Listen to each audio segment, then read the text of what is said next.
not everybody is equipped to or interested in engaging in high-level discussion of abstract and creative ideas. You know, you hear this idea that everyone's creative. That's a lie. It's as straightforward as that. True creativity is very, very rare.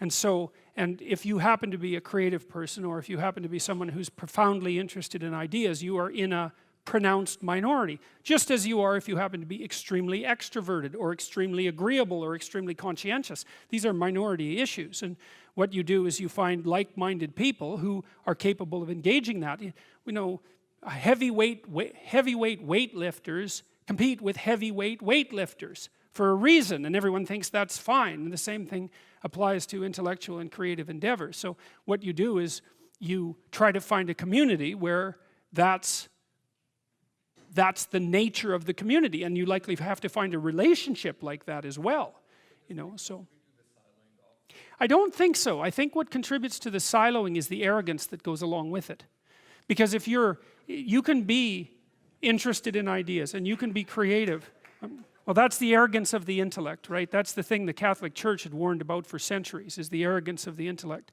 So because if you're wise as well as smart, and there is no relationship between being smart and being wise, they are not the same thing. There's no quick pathway from smart to wise.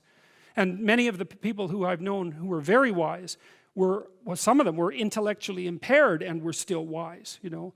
So it's the arrogance that brings up the block. And I see this, for example, happening in the United States in particular, because the last time I went down there, for example, I had friends down there, and some of those friends are very, very smart people, and some of them were talking about the Trump voters, and they were talking about the Trump voters with contempt. And I thought, you better watch that, because that's 50% of the damn population. And it might be convenient to think that they're stupid and beneath you, but it's not conducive to a civil state, and there's no evidence that it's true, because there isn't a straight line between intelligent and wise. And so I think that if your character is developed and you're intelligent, you can have your siloed creative community, but you develop enough wisdom so that you can see all the things that people can do that are of high ethical utility, that are outside the intellectual domain. You know, and I think that's why in the New Testament, I think that's why Christ is a carpenter. Right?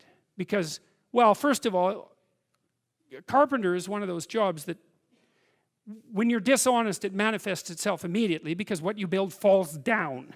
And so if you're an honest carpenter, you build a good house. So there's a nice metaphor there. But it's also a warning, in some sense, against the equation of intellectual brilliance with moral superiority.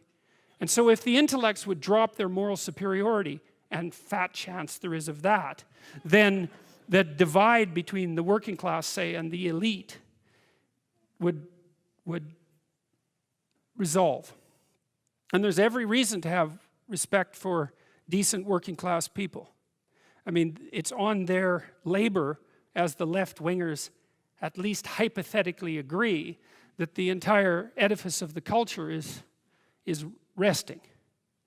So you can have your cake and eat it too, but you have to not assume that your niche makes you superior. And it's very difficult for smart people, especially smart.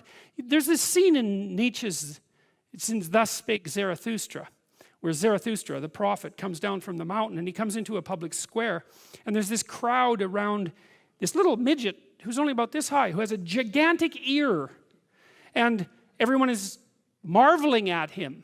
Well, that's what the modern intellect is like. It's a midget with a giant, well, mouth generally, not an ear. And the being is underdeveloped, but the intellect is hyper activated. And it makes the person extraordinarily unbalanced. And it's partly because they can't compete outside the intellectual realm. And that makes them very bitter, because they tend to think, well, God, I'm so smart, everything should just come to me. It's like, sorry, that's not how the world works. And it also, that attitude is immediately evident to people that they're talking to when they talk in the manner that they talk, if they are arrogant intellectuals of that sort. You see that in, The Simpsons did a good job of that with Comic Book Guy, right? I mean, he completely useless in every possible dimension with an IQ of about 160. And it's very annoying to people who have an IQ of 160 that they can also be completely useless, but it happens a lot. So